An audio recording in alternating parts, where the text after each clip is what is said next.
Ahora vamos a seguir con la segunda parte de la charla de los elementos genéticos móviles. Vamos a hablar sobre los transposones compuestos, que también son llamados complejos, y son aquellos que portan alguna función adaptativa, generalmente un mecanismo de resistencia a antibióticos, y que en general son de mayor tamaño que las secuencias de inserción.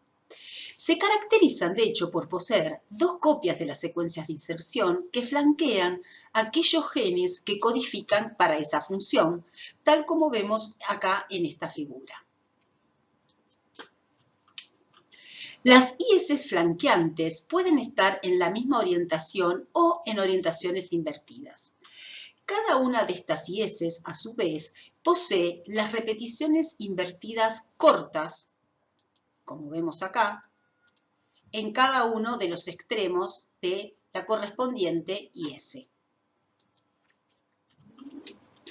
Algunos ejemplos de transposones compuestos son, por ejemplo, el transposón TN5, el TN10, que tiene un gen que codifica para la tetraciclina, el TN5 posee un gen que codifica para resistencia a canamicina. Los diferentes transposones difieren en el nivel de selectividad hacia el sitio blanco respectivo. Por ejemplo, el transposón TN5 no posee un sitio determinado de inserción y por lo tanto invade diferentes lugares. Este tipo de transposones codifican varias adhesinas, toxinas y resistencias a antibióticos.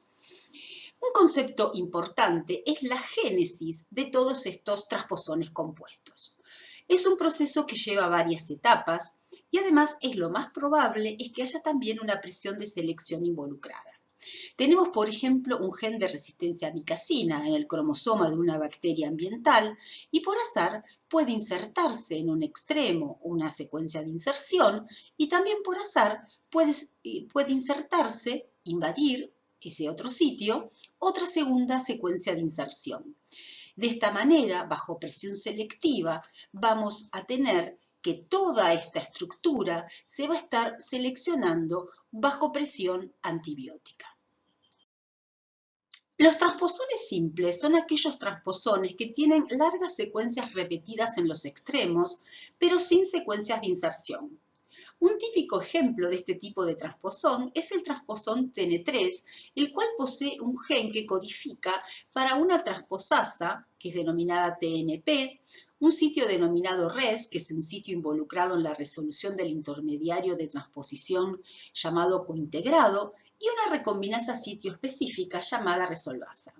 Asimismo, otro representante de este tipo de transposón es el transposón TN7, el cual posee una maquinaria de transposición más compleja y sofisticada, que vamos a ver más adelante, que la del transposón TN3, ya que la misma está constituida, en el caso del TN7, por 5 genes, TNCA, B, C, D y E, que son genes que están involucrados en el proceso de la transposición. En contraste con el transposón compuesto TN5 que vimos que invade diferentes lugares sin tener un blanco específico, el transposón simple TN7 posee un mecanismo de inserción sitio específica por el cual se inserta en un sitio único dentro del cromosoma bacteriano y de hecho tiene un nombre ese sitio específico que se llama ATT-TN7. Algunos transposones de este tipo incluyen genes de resistencia a antimicrobianos que se movilizan del cromosoma a los plásmidos o de un plásmido a otro, lo cual favorece enormemente su diseminación entre diversas especies bacterias patógenas. Por ejemplo, TN3 posee en su estructura a la beta-lactamasa TEM, que es una beta-lactamasa que ha diseminado a nivel global, y el transposón TN7 posee al integrón de clase 2, que da resistencia a varias familias de antimicrobianos y que vamos a ver en varias charlas de nuestro curso. Los transposones conjugativos presentan la propiedad de promover su diseminación de una bacteria a otra por conjugación, además de poder transponerse dentro de un mismo genoma. No duplican su secuencia diana al integrarse y se insertan en cualquier lugar o en un sitio específico del cromosoma o plásmido receptor. A este tipo pertenece, por ejemplo, el transposón TN917, que codifica resistencia a tetraciclina en muchas de las bacterias gram positivas aisladas en la clínica. Muchas de las llamadas islas genómicas o islas alienígenas o islas de patogenicidad o islas de resistencia a antimicrobianos pertenecen a este tipo de transposones conjugativos y su tamaño puede oscilar de entre 10 a 500 kilobases, como ven pueden ser muy grandes, las cuales se caracterizan por estar presentes en ciertas cepas de una especie pero ausentes en otras y suelen conferir notables ventajas adaptativas que les permite ocupar diversos nichos ecológicos. Estas islas genómicas se insertan preferentemente en o cerca de ciertos genes cromosómicos, como por ejemplo los genes de ARN de transferencia, que están enmarcados por secuencias cortas repetidas, similares a las que usan ciertos fagos como el fago lambda, y que de hecho codifican una enzima de tipo integrasa como la del propio fago lambda. Algunas de estas islas, a su vez, pueden transferirse activamente a otras células debido a que poseen también genes parecidos a los de los plásmidos conjugativos. Estas islas genómicas tienen la característica de que entre sus genes cuentan con genes que les permiten realizar la conjugación y de esta manera movilizarse de una cepa a otra. Son los denominados ICE, por su sigla en inglés. Acá vemos una tabla de especies bacterianas que también son patógenas debido a la adquisición de determinadas islas de patogenicidad o ICE, tal como por ejemplo la isla SXT, isla de resistencia a antimicrobianos en Vibrio cholera. Otro ejemplo de islas de patogenicidad, pero localizadas en plásmidos, es el caso del bioterrorista Bacillus anthracis, que produce sus 3 toxinas debido a genes presentes en una isla genómica plasmídica. Sin estos plásmidos con sus respectivas islas genómicas, Bacillus anthracis es una simple bacteria del suelo. Por otro lado, no todas las islas genómicas tienen los genes que les permiten la conjugación, y aunque no son ICE, son llamadas igualmente islas genómicas.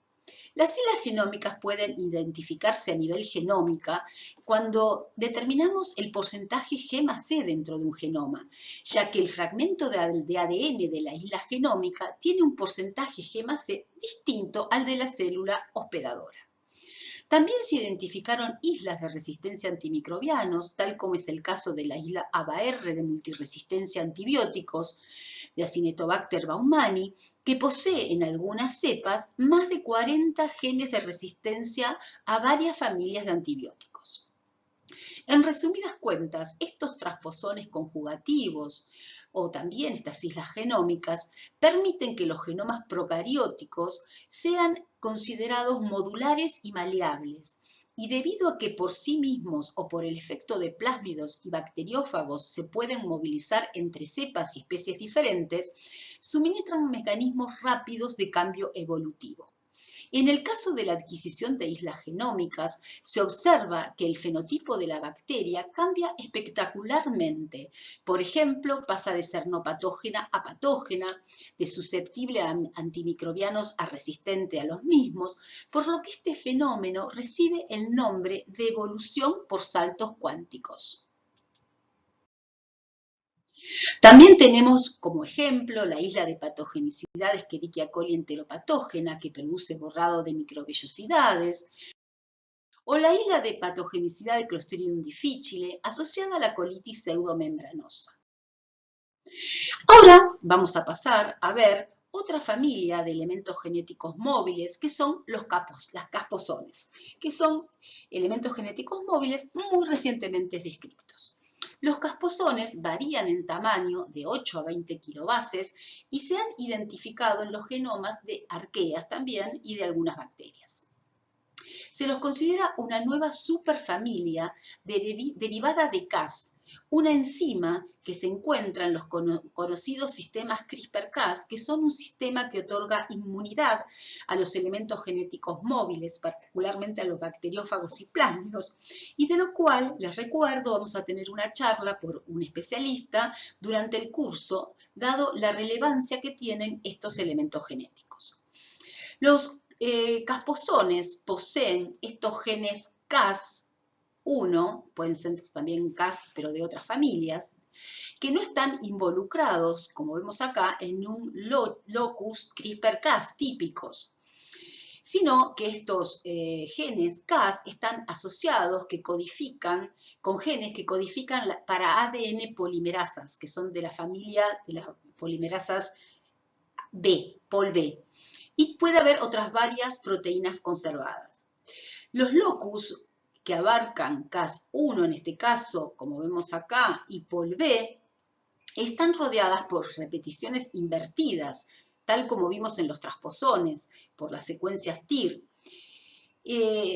Son muy similares. Y también puede haber duplicaciones en los sitios diana, al igual que pasa con la mayoría de los transposones. La proteína con actividades de integración son proteínas relacionadas u homólogos de la endonucleasa Cas1 que se conservan en los sistemas CRISPR-Cas. De ahí el nombre de casposones para estos nuevos elementos genéticos móviles. Para distinguir entre el Cas1 genuino de los sistemas CRISPR-Cas y de los homólogos Cas1 de los casposones, la última enzima se denomina casposasa.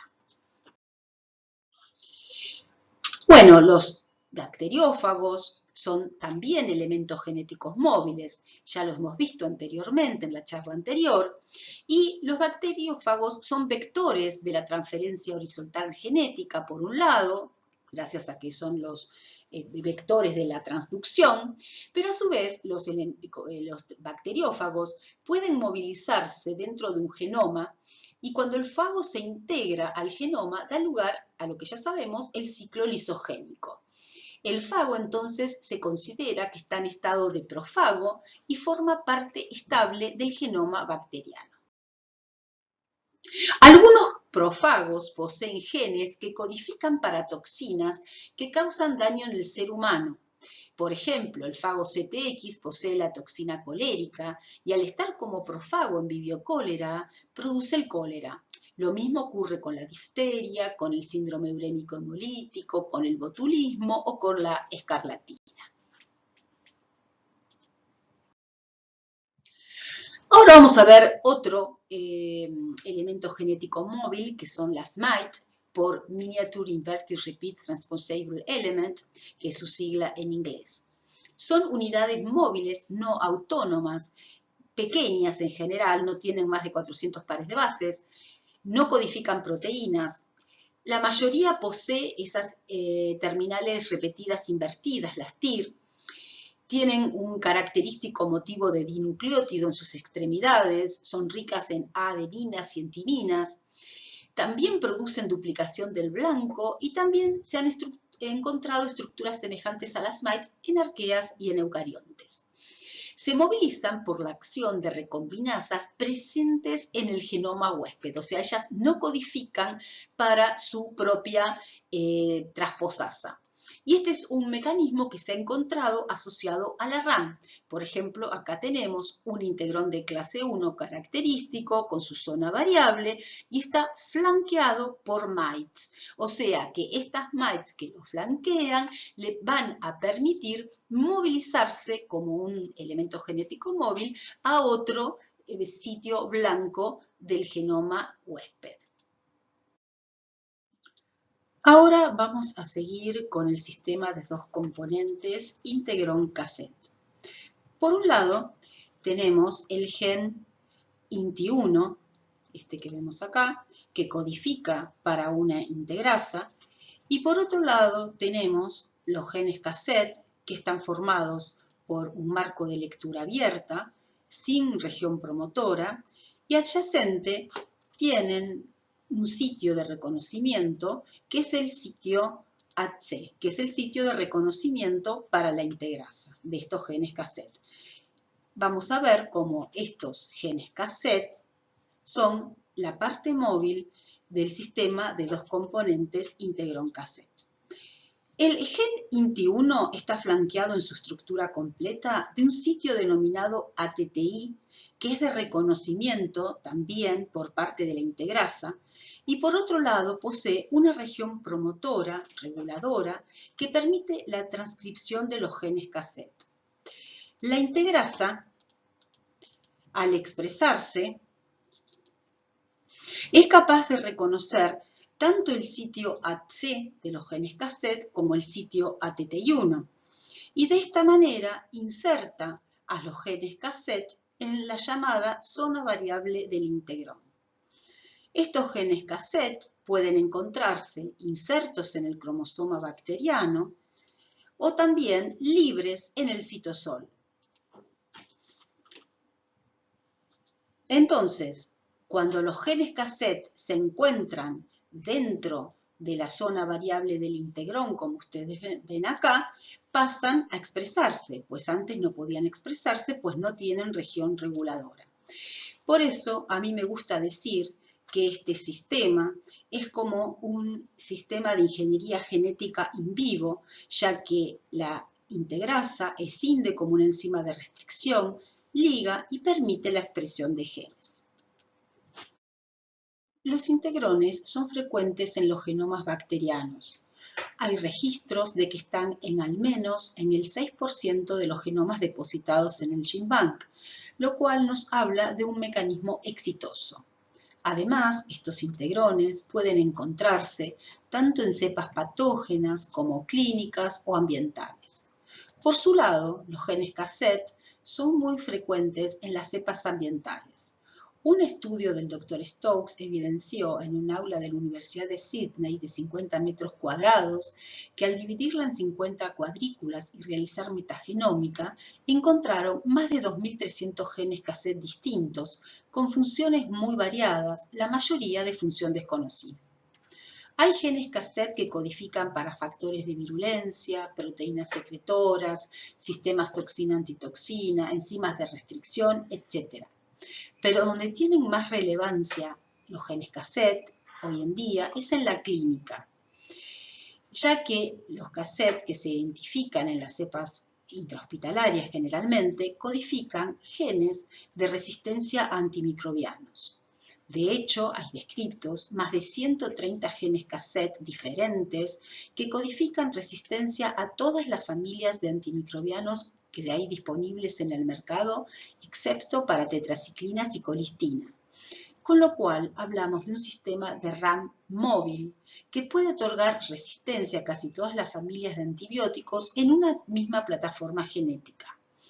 Este sistema es el mecanismo de resistencia a antibióticos más exitoso en las bacterias gram negativas, pues piensen que en la zona variable del integrón se pueden ir acumulando los genes cassette que dan resistencia a diferentes familias según la presión antimicrobiana que haya en cada hospital. Esta variabilidad bajo presión está garantizada gracias a que los cassettes son la parte móvil del sistema de dos componentes integrón cassette. O sea, es una estructura perfecta para enfrentar las presiones cambiantes continuas a las que están expuestas las bacterias en el ambiente intrahospitalario. Ahora que ya vimos las estructuras que conforman a la mayoría de los elementos genéticos móviles, vamos a hablar un poco de la interacción que hay entre ellos. Acá tenemos un integrón de clase 1, típico de los aislamientos clínicos, el cual posee una zona 5' o extremo 5' conservado, ese es el nombre que recibe, y en el extremo 3' tiene lo que se llama justamente extremo 3' conservado, donde hay otros 3 genes, el gen Quake delta 1, el gen SUL1 que da resistencia a la sulfonamida y un marco de lectura abierta que se denomina URF5 de función desconocida. En el medio de estos extremos 5' y 3' tenemos lo que se llama la zona variable del integrón, que es donde se localizan los genes cassette. Se ha descrito, este es un tema que particularmente trabajamos en nuestro laboratorio, que hay un grupo de intrones, que son los intrones del grupo 2AC, que tienen la característica de que reconocen como sitio blanco a los sitios ACEs, con lo cual pueden invadirlos, insertarse y de esta manera dan lugar a esta estructura. Ahora bien, esta invasión se conserva, pues en nuestro laboratorio identificamos que estos intrones tienen un promotor muy fuerte que hace que los genes cassette que están río abajo se expresen más fuertemente, con lo cual los genes cassette que en realidad están distantes de la región promotora que otorga la plataforma del integrón van a verse beneficiados por esta invasión. Este evento de invasión de intrones del grupo 2AC en el sitio AC también se observó para un cierto grupo de IS, o sea, que no es un evento solamente en el cual hay registros de intrones, sino que también hay registros de secuencias de inserción que invaden sitios ACCES. Vamos a ver otro tipo de interacción entre los elementos genéticos móviles. Acá volvemos a tener la plataforma de un integrón de clase 1 y a su vez algunos de sus access que podría estar, por ejemplo, invadido por intrones o por IS, como dijimos anteriormente. Pero también hoy se sabe, y es algo que también trabajamos mucho en el laboratorio, que la región 3' conservada puede ser blanco, o sea, puede ser invadida por un grupo particular de secuencias de inserción, las ISCR1, que son capaces no solo de invadirlos, sino también de capturar ADN flanqueante de otro genoma anterior y lo llevan a la plataforma genética de los integrones de clase 1, con lo cual da lugar a una segunda región variable en la cual se encuentran otros genes de resistencia a antimicrobianos. Entonces, en estas plataformas de integrones que reciben el nombre de integrones complejos inusuales, vamos a tener dos tipos de zonas variables, una con genes en forma de cassette y otra con genes de ADN cromosómico proveniente de otras especies bacterianas.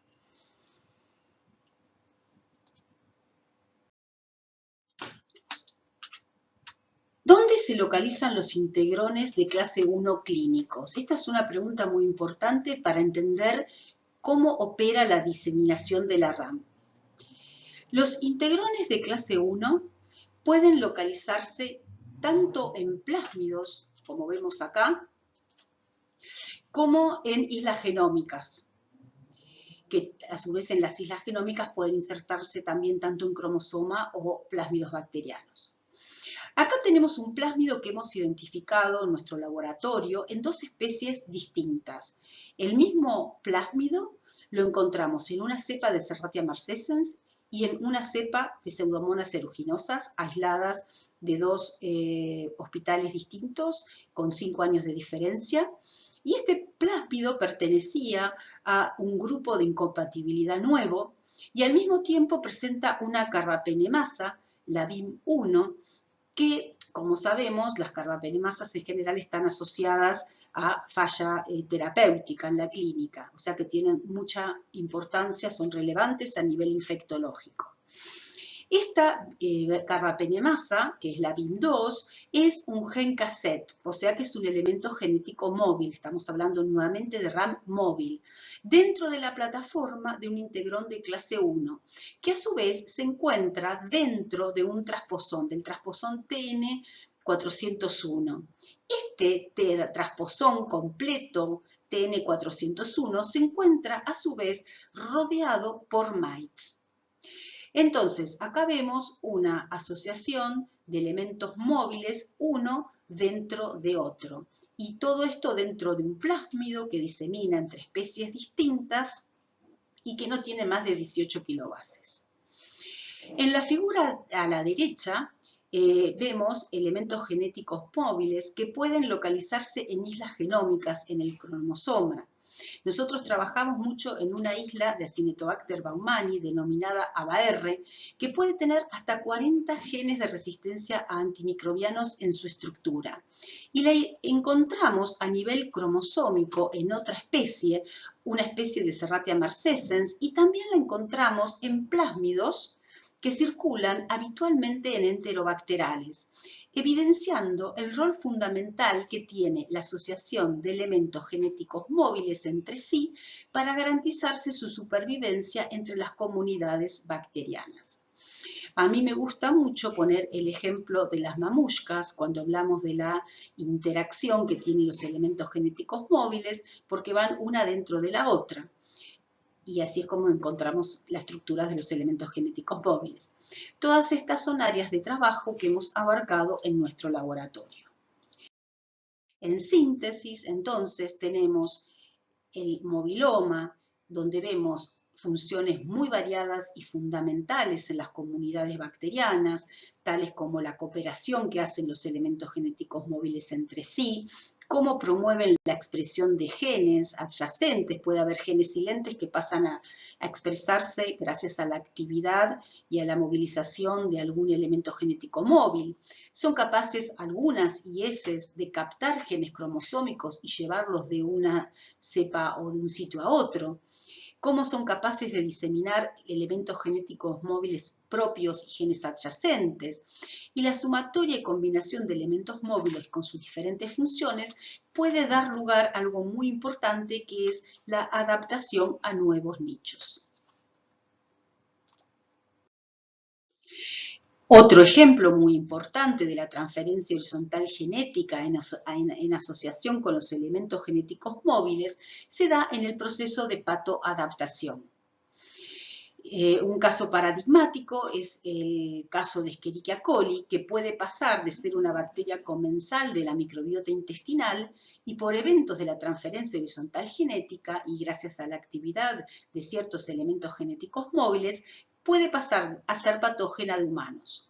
Un caso paradigmático fue el caso de la Escherichia coli en Alemania en el año 2001, donde hubo un brote sumamente importante de Escherichia coli agregativa, que había adquirido la toxina similgiga de un bacteriófago similar a la que se encuentra en la Escherichia coli enterohemorrágica y que además poseía un plásmido conjugativo con betalactamasas de espectro extendido, que generalmente circulan en las cepas clínicas dentro de los hospitales, y entre esas betalactamasas de espectro extendido había una CTXM15 que tiene gran impacto clínico a nivel intrahospitalario y también a nivel de los pacientes de la comunidad. Bueno, por último, les presento a mi grupo de trabajo, tal como está conformado actualmente. Hay varios tesistas de doctorado, de maestría, y estudiantes postdoc, técnicos, y también todos provenimos de formaciones muy variadas. Hay médicos, genetistas, biólogos, bioquímicos en el grupo. Muchas gracias a ellos y muchas gracias a todos ustedes por escuchar la clase de elementos genéticos móviles.